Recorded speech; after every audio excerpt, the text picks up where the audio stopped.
Hello, my name is Rickard, and in this tutorial, I'm going to show you how to create depth in Photoshop.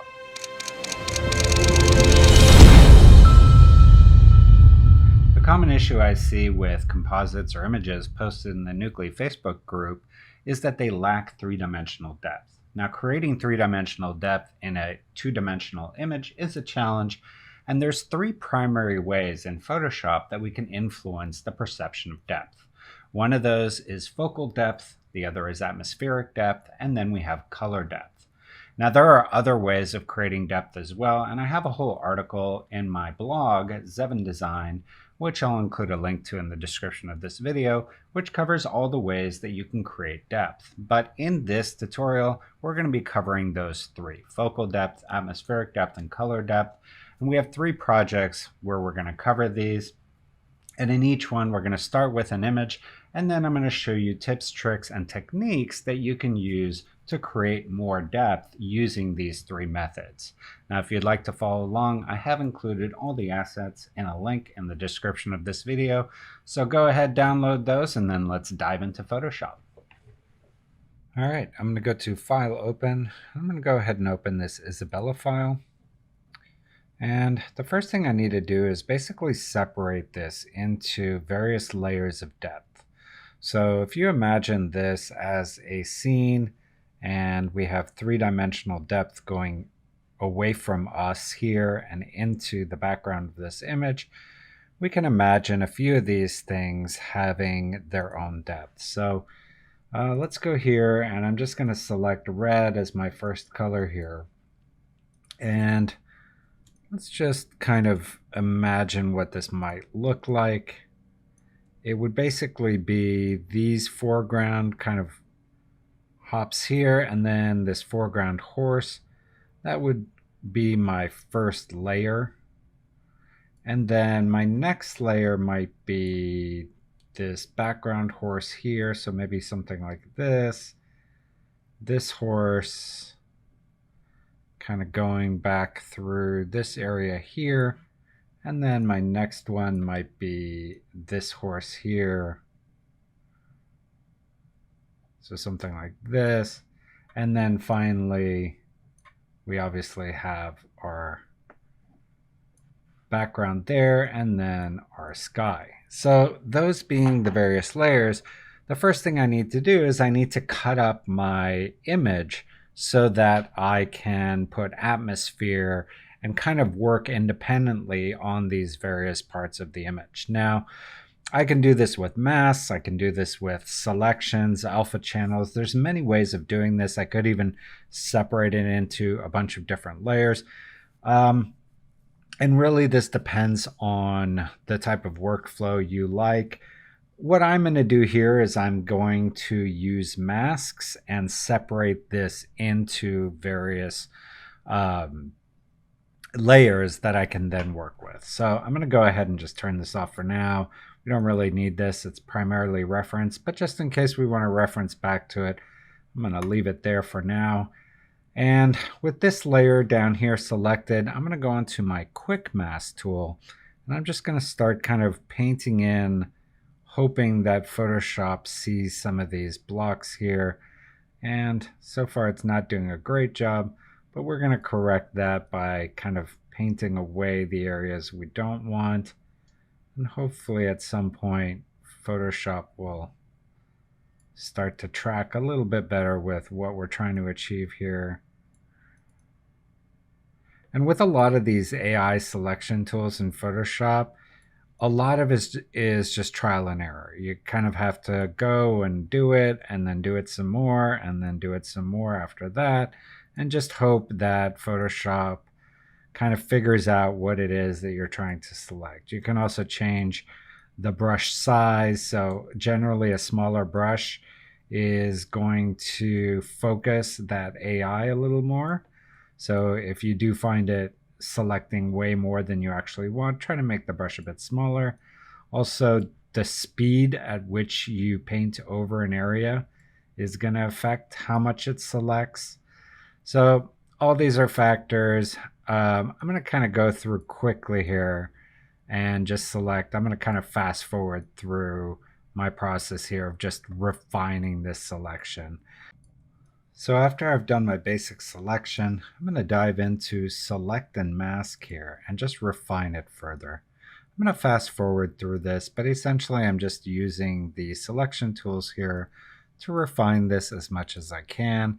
And for the purpose of this tutorial, I'm not going to go overboard, but just realize the more time you spend perfecting your selection, the more realistic your final composite is going to be. Okay, I'm pretty happy with that. I'm going to go ahead and make a copy of this. We'll call this one foreground. And let's go ahead and add a mask to that. All right, and then next, if we turn this back on, I want to select this yellow area. Let's go ahead and turn this off, go back onto our quick selection, and I know I want this horse to be in the selection. And then from the horse, I can kind of determine what the ground plane of the horse is. So maybe something like this, something along here, and then back here, kind of this greener area maybe. A little too much there. Okay, so this is one issue I have with the quick selection tool, is sometimes it serves you well to stop and start adding to the selection.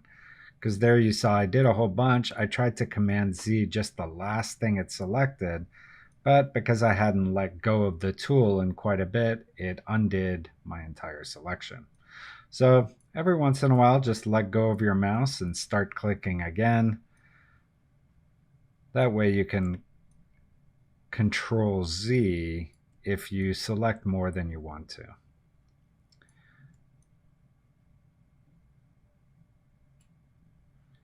And I think that looks pretty good.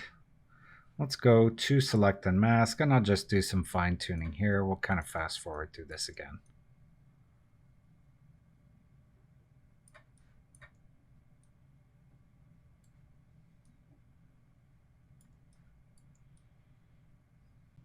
Okay, so I'm happy with that. Let's go ahead, make another copy of this, and we'll call this midground.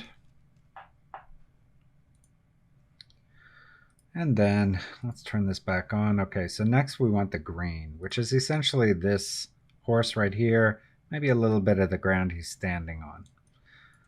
So let's go back to our quick selection tool with our background selected. I'm going to start selecting out this horse and then the ground that he's on.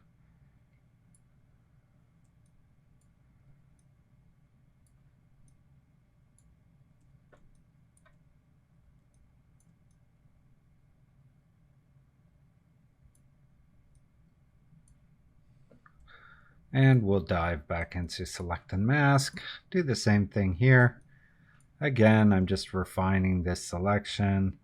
If I were doing this for an actual project or like a client, I would spend more time on my selection. But for the purpose of this tutorial, you're going to get a very good idea of what we're going to then do with these selections next. Okay, and we'll call this, let's call this background horse. Okay, and then lastly, I'm just going to cut out the sky and have that as its independent layer. So for that, we can actually just go to select sky here. And then we can invert our selection. And this last one we'll call background. All right, now that I have all my layers, I'm going to start building atmosphere. And essentially I want there to be a lot of fog in the background, and then as it gets closer to the foreground, it should become less and less. Now, one easy way to do this is to create a fog layer. And for that, I'm just going to take kind of one of these colors back here, maybe the color, the kind of shadow color of this horse right here. So something like this. And I'm just going to make a full layer, and we'll call this layer fog. And I'm going to take the opacity of this layer. Actually, I'm going to desaturate this a little bit. So like 50 minus 60. So we just have a more desaturated fog. I'm going to put the opacity of this at 25. And then I'm going to take this and I'm going to make a copy. I'm going to put a copy in between each layer. So here you can see kind of what that's doing. Now what I'm going to do is I'm going to select all these and just see what happens when I turn up the opacity. As I turn it up, you can see that it's getting stronger and stronger to the point where this background's almost disappeared at 65%. But I do see a hint of this, and then I see this, and then obviously there's no fog on our foreground. So this kind of gives you an idea of how thick you want the fog. You can adjust, and it's going to adjust based on the depth of the image. So already we've created more depth just by cutting up the image into these various layers. But there are a few other things that I want to do. Let's settle on a number here. I think probably around 33% is good. That gives us, with these various copies, we're getting quite a good kind of progression toward our background there. The other thing I want to do is I want to add some depth to the sky, because right now it's pretty flat, and then also add some depth with our lighting and also with our color. Although those are all really secondary to the atmosphere, adding the atmosphere is going to do the most to create depth in your image. Okay, so first starting with our lighting, let's go ahead and adjust our sky, give it some more texture and depth, and then adjust kind of the whole lighting of the scene. So first for the sky, I'm going to replace my background here, and I'm going to go to Edit, Sky Replacement, and then let's go ahead and, well, this is already kind of where I want it to be at. This is the sky I want. If you go here, this is one of the default skies. Go to Spectacular. You'll see a bunch of skies in there. The problem with a lot of these more colorful ones is they just don't work with a foggy environment, right? So for a foggy environment, we want something like this. We want just something subtle. I'm going to use this one because it does have this kind of nice contrast here, and it kind of implies where the sun light hitting this horse would be coming from. So I'm going to go ahead, select that, and then hit OK. I really don't need all these various layers, so I'm just going to go ahead, delete the layer mask on the sky itself, drag it out of the group, and then throw the group away. Okay, next, I want to, you can see this kind of strange halo line here. One easy solution, especially when you have kind of a horizon line like this, is to just make a linear gradient, a reflected linear gradient that goes away from either side of this. So I'm going to go ahead, make a new layer here. We'll call this ground fog.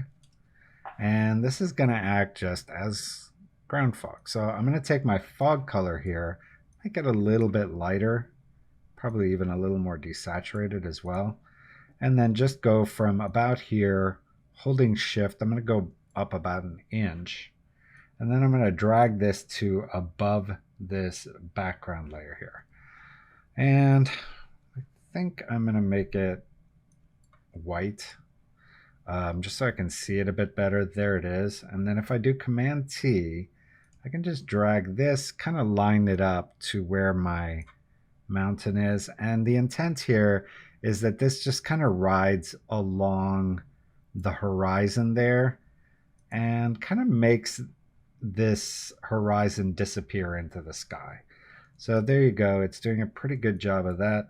Next thing I want to do is just take this, make a copy of it, and we'll call this ground fog blurred.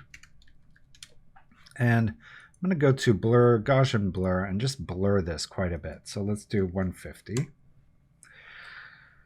And you can see what that's doing. It's kind of adding more distant fog.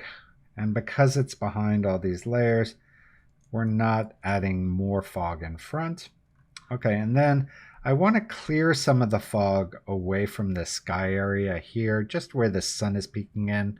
So I'm going to go ahead, make a marquee selection, and then go down to transform selection. Make sure you don't do transform. Make sure you're just selecting the selection to transform. So something right around this area. And then with my first fog layer here selected, I'm going to hold down Option and click on the mask. And you can see what that's done is it's just masked out that one area. And if I double click on this, I'll bring up my mask properties and I can just add about a 200 pixel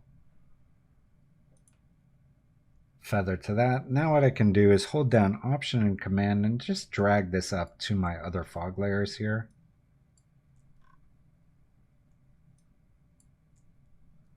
Something like that I think looks pretty good.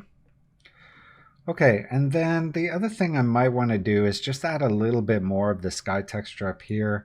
There's various ways I could do that, but I think the easiest is going to be just holding down Option, dragging this to the top of my image, and then holding down Option again, adding a mask, and then with a really big brush, just do a soft brush. I'm just going to paint in kind of the sky up here like this, just around here, kind of avoiding this area down here.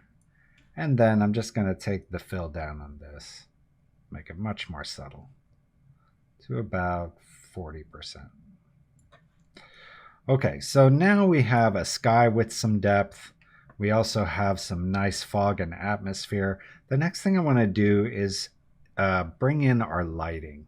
So when we work with lighting, generally our foreground is going to be higher contrast and our background is going to be lower contrast, and that's going to include the lighting itself. So in the foreground, I want more highlights, I want stronger shadows.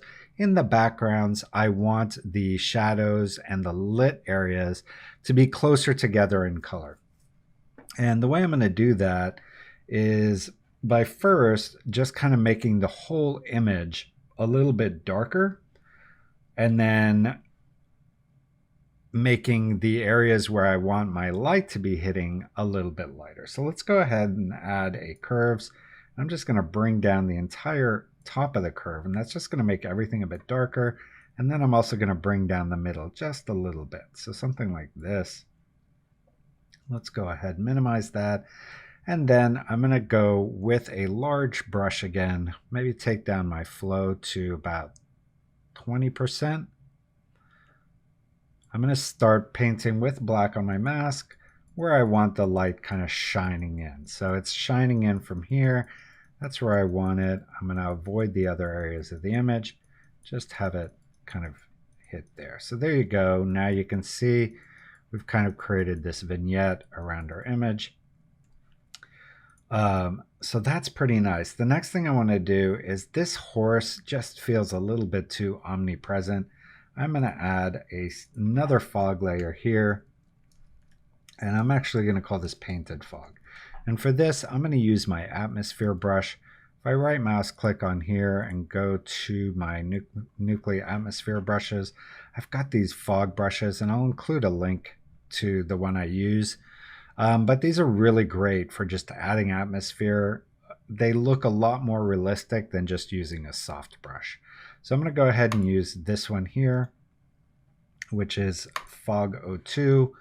And what I want to do is select this background color here and then start painting.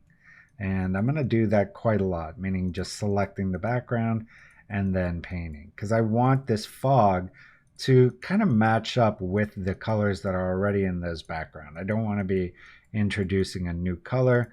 And also by kind of painting with this color, we make it look like it's kind of fading into that background.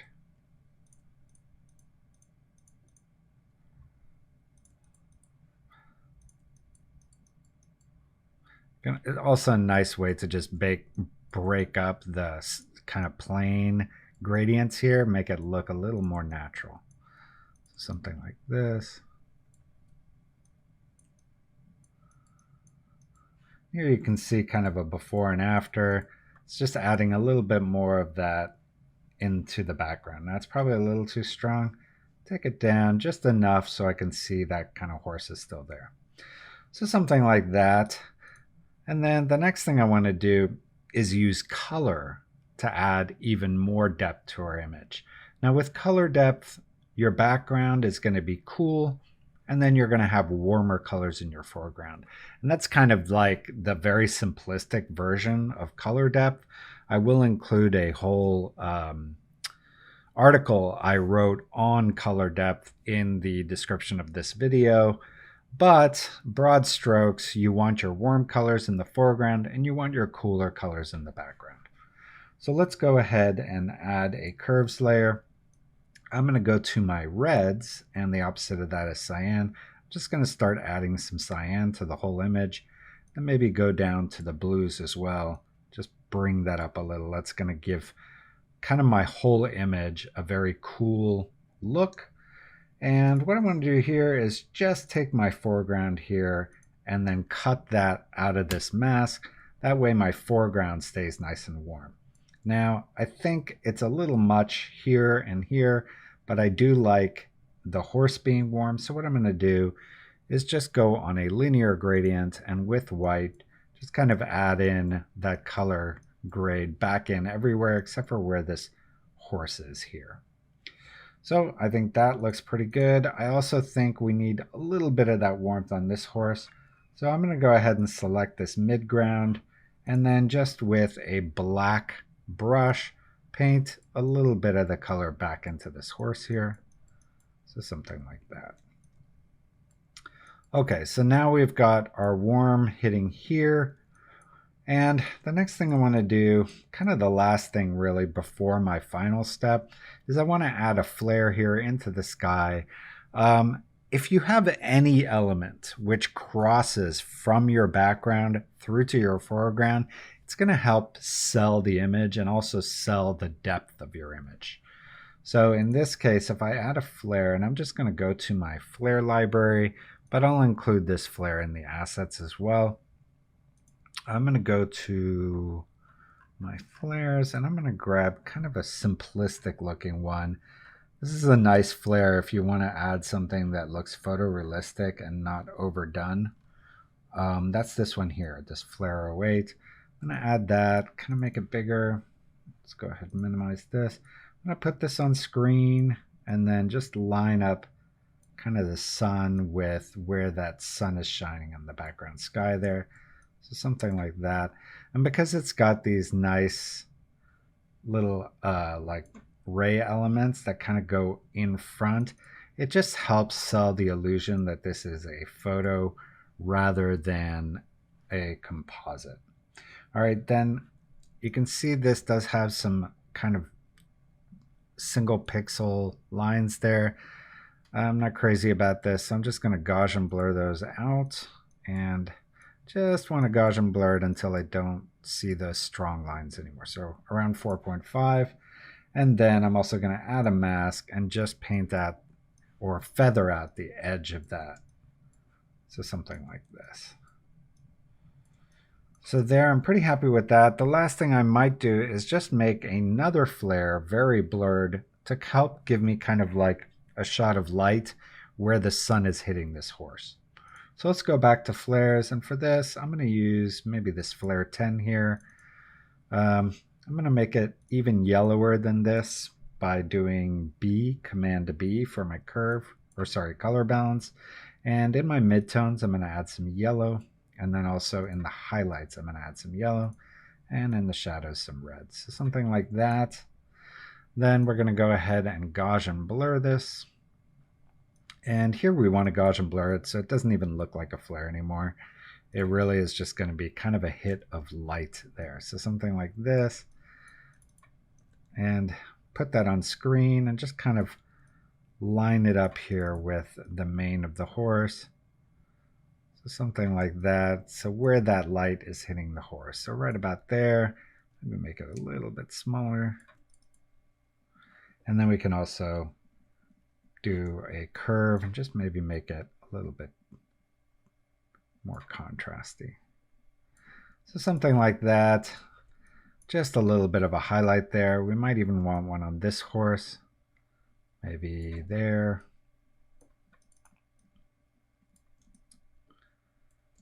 And let's take the fill that down. Okay, so there you go. Getting a nice little hit of light there. And then the last thing I want to do is just run this whole image through Camera Raw. So to do that, I'm going to make a final merged. And I'm going to do Shift Command or Shift Option Command E. It's going to put everything into one layer. And this is a nice trick if you're doing a composite or even doing a bunch of Photoshop changes to an image and you want it to look more photographed, just run it through Camera Raw again. And I'm going to make some small adjustments with basics. So maybe on this, give it a little bit more warmth, make it a little bit more green, maybe increase the exposure a tiny bit. A little bit of contrast, take down the highlights, bring up the shadows a tiny bit, maybe add a little bit of clarity, and then down on details we can add a little bit of sharpening. And then under effects, this is a great little tool, is adding grain. Just does a lot to kind of bring the whole image together, even if it's almost not visible. Just know that it is doing a lot of work to kind of pull your image together.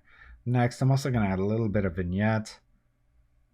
And then under color grading, I want to add a little bit of blue to the shadows and a little bit of gold to the highlights.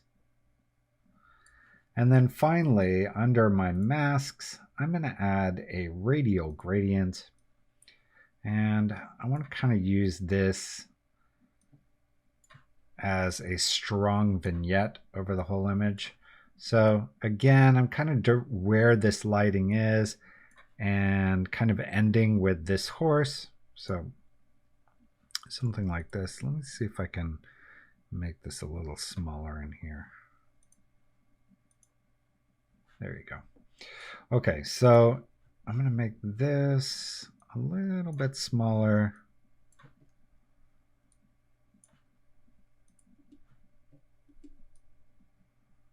I think like this.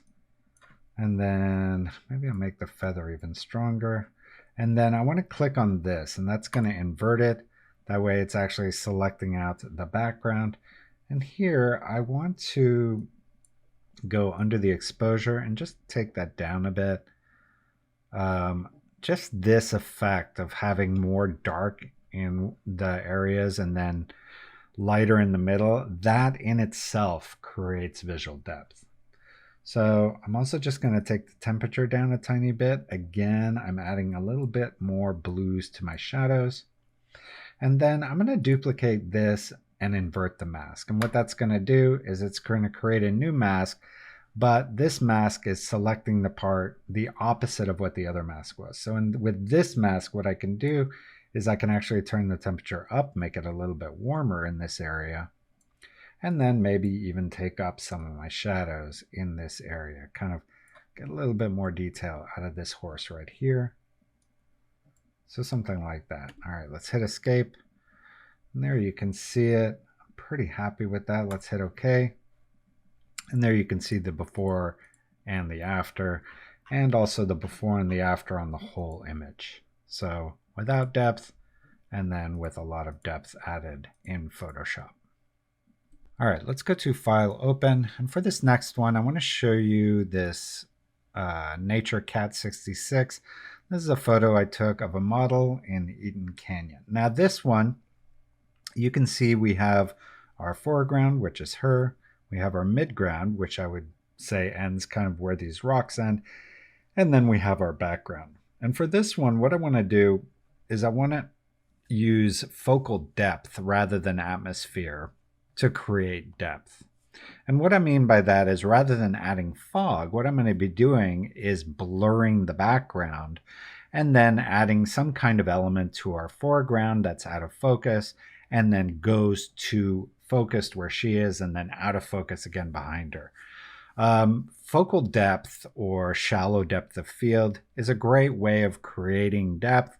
I tend to not use it for large landscapes or even multi-subject composites just because with depth of field, you're implying a lot about the way the photo was taken, meaning it has to have used a large f-stop, letting in a lot of light. We can go into all the kind of photographic reasons for having or not having shallow depth of field, but broad strokes, shallow depth of field works really great with portraits, whether they're close up or semi close up, and they don't work so well for kind of sci-fi or large scene composites or even landscapes.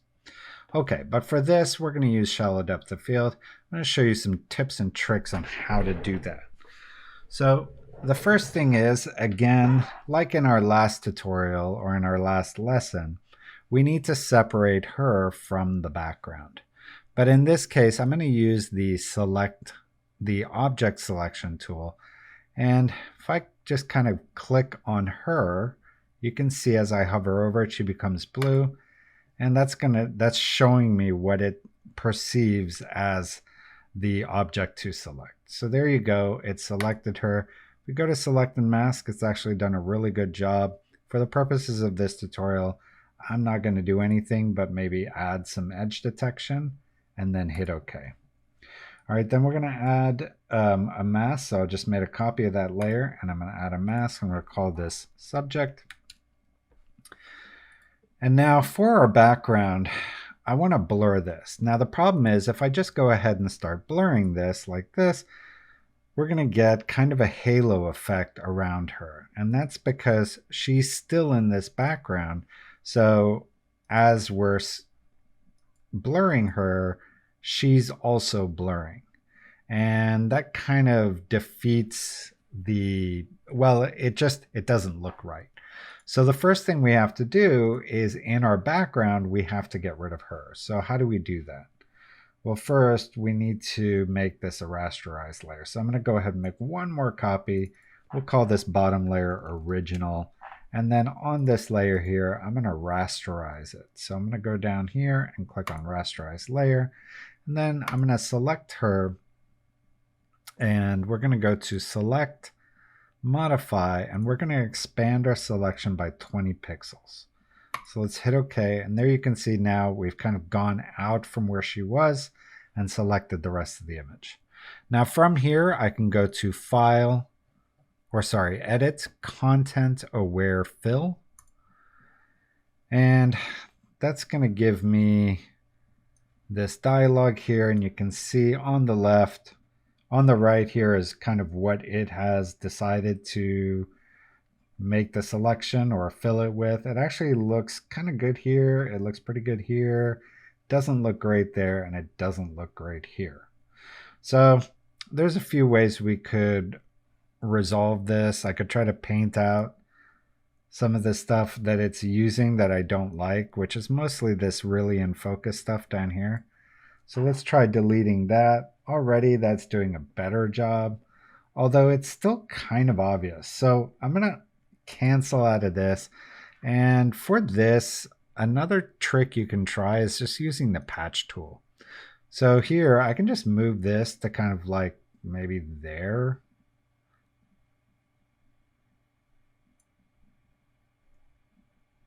You can see that's actually done a much better job. And there is this arm here, so we'll just kind of do this. Something like that. And you can also try the normal, which uses the same kind of pixel information, but tries to make it look the same color as the area that you're copying from. Now realize we're going to be blurring the hell out of this. So it really doesn't matter if things don't look perfect. The primary thing is we want to get her out of the background so that when we blur it, you can't tell that she's being blurred with it. So there you go. And we're going to call this background. And for this, I'm going to use the Blur Gallery Tilt Shift Blur. And with this point here is going to be in focus. So I'm going to put that where her feet are. And then anything before this big dot here is going to stay as it is. So all this will be unaffected by the blur up to here. And then up to this dotted line is kind of the transition between blur and unblurred. And then everything past the dotted line is going to have the full blur effect. So in this case, I want to increase the blur quite a bit. Maybe to there. And we can look also here. We can look at bokeh. So if we wanted some light bokeh, we could add that here. We could change our bokeh color or how much color is in it. And we can also affect which part of the image is being bokeh'd. Now for this, I really don't want that much bokeh, maybe a tiny bit. So something like this might help, but beyond that, I don't think we want much more. We can also add noise, but I'm going to be adding noise to the whole image at the end, so I'm not really going to do that here. And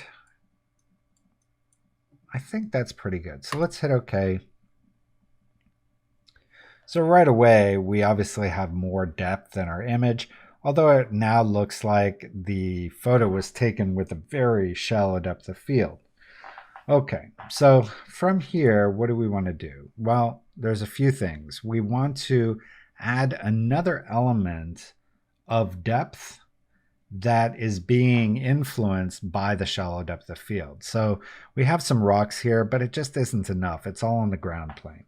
So for this, what I'm going to do is use some green leaves. And the nice thing about falling leaves is you're going to have some that are in focus closer to the camera, and then others that are farther away and not in focus. So I'm going to grab this one, which is the, I'll put a copy of this in the description, in the assets, sorry. As well as I'll put the full set of my leaves in the description. Although that's purchased, I will include the ones I use here. So there you go. That's kind of our big one. And then I'm going to grab this one that has a bunch of small leaves. I'm going to put this kind of in the background. So this one will go behind her. And for this one, I want to blur it. So I'm going to go to blur, and I'm just going to use a Gaussian blur. And these are going to be leaves that are falling in the background. You can see they kind of have a much more blue-green color than the background. Rather than changing my leaves, I'm actually going to change the background a bit to be a little bit more blue-green. But before we do that, let's finish putting in the rest of our leaves. So those are kind of good for the leaves that are falling around her. But to really sell the depth of field, I want a few leaves in the foreground that are very out of focus, but very large. So I'm going to go ahead and take this one. I'm going to make that quite a bit bigger. And I also want these to kind of cross into her. That's also anytime you can have foreground and background elements kind of cross over each other, it just helps to sell the illusion that this was all taken in camera. So let's go to Gaussian blur, and we want it almost to the point where it's just a blob of color. So like 108 pixels here. I think that's pretty good. And we're going to have one down here, and then we'll maybe do another one. Let's maybe do one like this. Let's go ahead and repeat that Gaussian blur on there.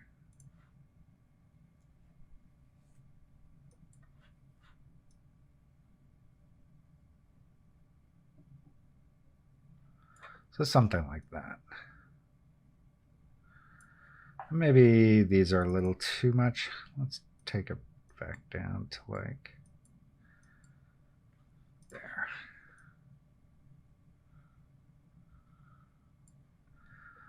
Okay, so now we have kind of our elements in place. The next thing we're going to do, similar to our last image, is we're going to use lighting and color to help create depth. So for our lighting, we do have kind of a light source there that's implied. I'm going to kind of roll with that. So let's go ahead and add a layer here. I'm going to call this lighting. And I'm going to use a black and white gradient that's radial. So I want it to go from white to black. I'm just kind of picking that as my source. I'm going to go like this. I'm going to create kind of this radial lighting gradient. And I'm going to put this on soft light. You're going to see right away that that kind of pushes all of our image kind of toward this being our light source. And I'm going to take down the strength of that quite a bit to maybe like 40%. So just enough to kind of start influencing our colors that way. Next, I'm going to add a large vignette on the whole image, but again, using this as a bit of an influence. So rather than a centered vignette, it's going to kind of go like this. And then I'm going to use that, start making a curve. I'm going to make it darker, and then go to my mask properties here, bring up the feather and invert it. And then this will act as a nice vignette like this. And here I'm going to go to my reds and just kind of bring this down. I want a little bit more blue in the image. So go to the blues, kind of bring that up a little bit. And then for this one, I might want to bring it behind my two big leaves. Let's see what that does. I think I kind of want it both. So I like the fact that this green leaf is showing kind of more in the foreground, but it's a little too much. So what I could do is just put this on 50% opacity and then hold down Option and then drag it to the very top. So now with two of them at 50%, they're kind of doing the same effect, but only 50% on these two leaves. Okay, so that's pretty much what I want to do there. I do think I need maybe one or two larger leaves here. So I can just go back. Actually, I can just take one of these, maybe make a copy of this one, make it a bit smaller, turn the angle of it, something like this. And for this one, because it's closer to her, I'm going to take the Gaussian blur down a bit. Something like this.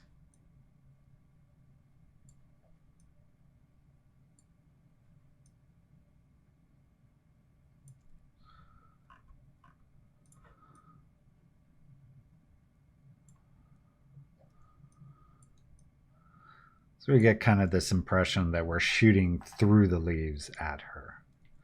So I'm pretty happy with that. The last thing I would want to do here is kind of the same trick I did before, and that's our final camera raw layer. I'm going to do Shift Option Command E, and then I'm going to convert this to a smart object, and then go to Camera Raw Filter. And here, I'm going to do kind of similar tricks that I did with the last one. So under the basic, I'm going to see what happens if I kind of swing this to the left and the right. I kind of like it being overall a little bit warmer. So I'm going to just make it a tiny bit warmer, maybe increase the contrast a tiny bit, bring up the shadows a tiny bit, add a little bit of clarity. And then maybe under the color mixer, sorry, not color mixer, under the color grading, I'm going to add just a little bit of kind of a blue color here to our shadows, kind of a golden green lime color to our highlights. Let's see how that looks.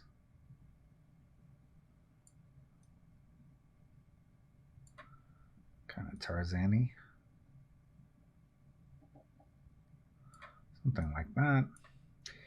And then under effects, I want to add a little bit of green.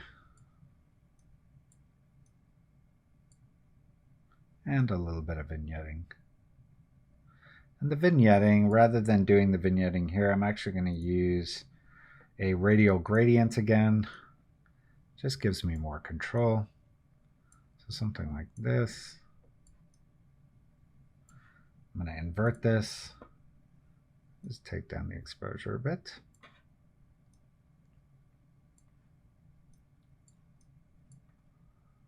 And then we'll make a duplicate with the inverted mask and maybe take the temperature up a little bit on this one. Maybe even add a little bit of red. And then finally, I'm going to go to my curves, just go to the blue channel, bring up the bottom, and take down the top. And let's hit OK. And there you go. I'm pretty happy with that. And here you can see the before and the after. And you can see how this just feels like it has more depth, feels more like we have a separate background. Even though it's all blurred and out of focus, the fact that we have a few elements coming in the front and that there's leaves at her plane that are in focus and then go out of focus, we've just created this kind of like image where she's in the middle and we have depth happening on either side of her. But this one we're using shallow depth of field rather than atmosphere to create our depth. Okay, let's go to File Open again. I'm going to open this last one, Simon English.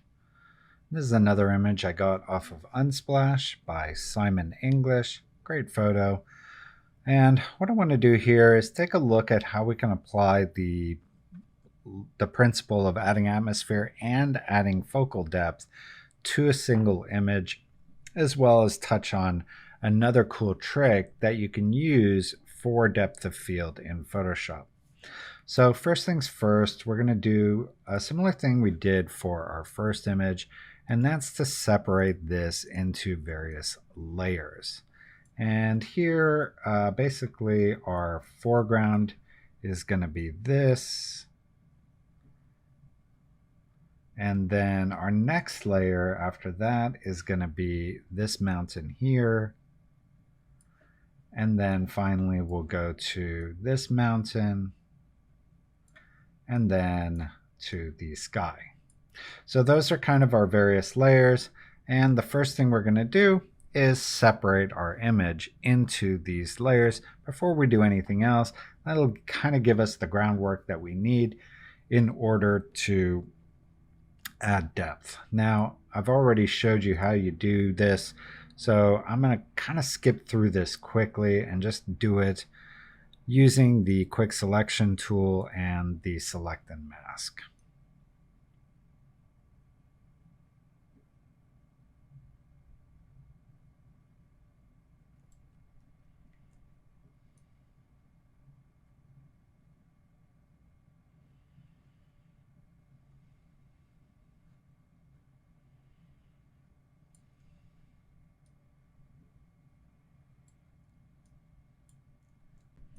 Okay, so we now have our basic layers. I'm just going to go in here and just kind of clean up. I want each one to kind of self-contain. So there is our background, our midground, and our foreground. And the first thing we're going to do here is just add our fog layers to these. So I'm going to go ahead and sample this kind of cloud color here. Maybe select a slightly darker, kind of the darkest part of this cloud here. Maybe even this one up here. All right, we're going to call this our fog layer. And we're going to put one in between each of these. And then just take down the opacity on these. And here you can kind of control how much you want or don't want. And obviously it is stacking up. So if I have 30, by the time it's reached here, it's quite a bit more than 30 because these copies are sitting on top of everything. Okay, so we've now added some atmospheric depth, relatively straightforward. But the other thing I want to show you here is a cool trick for creating depth of field. So in this case, obviously the entire photo is in focus. And for a landscape scene or even a composed landscape scene like this, especially where you have an interesting sky, it really doesn't make sense to add shallow depth of field because you're going to lose so much of the nice part of your image. However, I do want to show you a cool trick in order to add depth of field. So in this case, let's say we did want to add depth of field to this. Maybe we'd make it darker, not such a bright sunshiny day, give it more of a moody look where having depth of field would make more sense. So let's go ahead, and the first thing we're going to do is we're actually going to create a depth map. So let's go ahead, and I'm going to call this depth mask. And the first part of it, I'm just going to command click on the mask. That's going to select it. I'm going to fill this with black, and that's going to be the start of our depth maps. Next, I'm going to select this part, and I'm going to make a layer below this. And for this, I don't want it to be black. I want it to be, let's say, about like 3/4 of the way up. So we're like 25 over here. I'm going to fill this, and then I'm going to select this kind of mid-ground here, make another layer, and for this one, I want the color to be about 50%. And then finally, the very background is going to be white. So here you can kind of see we have these levels of depth, and we're going to use these to create depth of field. So I think because these two mountains are so much closer to this background than him, they should be a bit lighter. So let's go ahead and make this guy a little bit lighter, maybe to there, and make this one a little bit lighter. And I'm just doing Command U to bring up my hue saturation and using that. So there you go. That would make more sense. And then finally, I want the very foreground to be blurred as well. So I'm going to push this so that it's not black. So I'm going to make it just a little bit lighter than black. And then above this, we'll do a black layer. And I'm going to link this to this so that it doesn't go past this. And then with a black foreground color, I'm going to select the foreground to transparent, make sure I'm on linear, and then just go up kind of from these sides and add a little bit of a darker foreground. Then I'm going to take all these layers, smash them together with Command E and call this depth. I'm going to do Command A, Command C, and then I'm going to throw this away. And then here I'm going to add a channel and then do Command V, and we'll call this depth. Now, what I can do is add a layer at the very top. I'm going to call this merged. We're going to do Shift Option Command E, and then on this merged layer, I'm going to convert it to a smart object. And then I'm going to go to Filter, Blur, and we're going to use Lens Blur. And Lens Blur, I believe, needs to be, let's see, okay, so Lens Blur does not work on a smart object. So we're going to have to not make that a smart object. And then let's go back to Lens Blur. So there you go. Okay, and this is probably what you're going to see, or something similar. You probably won't have a bunch of noise on there, so you might see something like this. Now, right out the box, this actually looks much more like a camera lens blur than Gaussian blur does. But putting all that aside, the beauty of this is here in our depth mask. So I'm going to select depth, and now it's using this depth map. And with this set focal point, if I click on here where his head is, it's going to make our character or subject here in focus, and then everything else based on the depth map is going to go more and more out of focus. So here you can see our foreground is a little bit out of focus, he's in focus, and then our background is out of focus.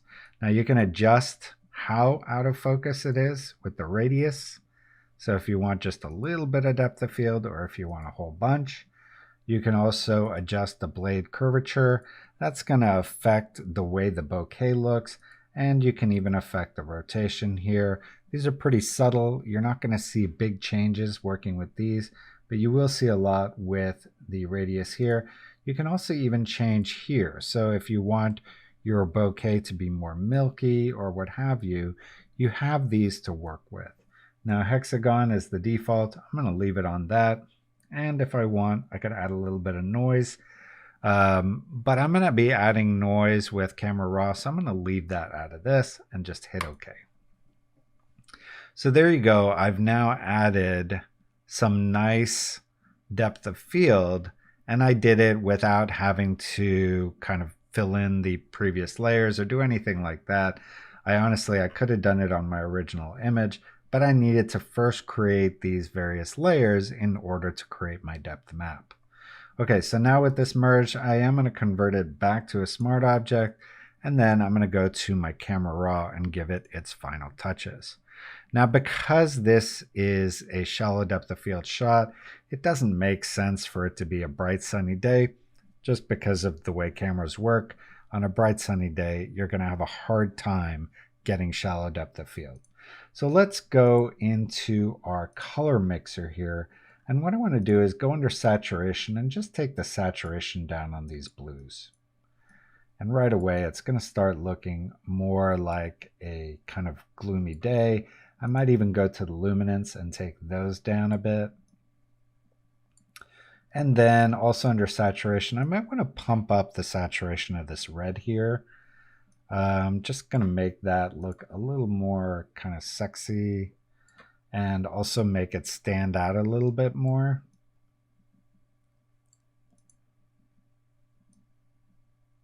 And then also maybe the green here.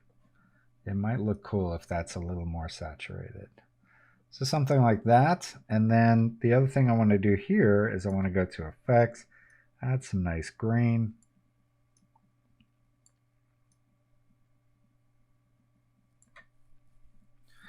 And then I also want to add some more intentional lighting.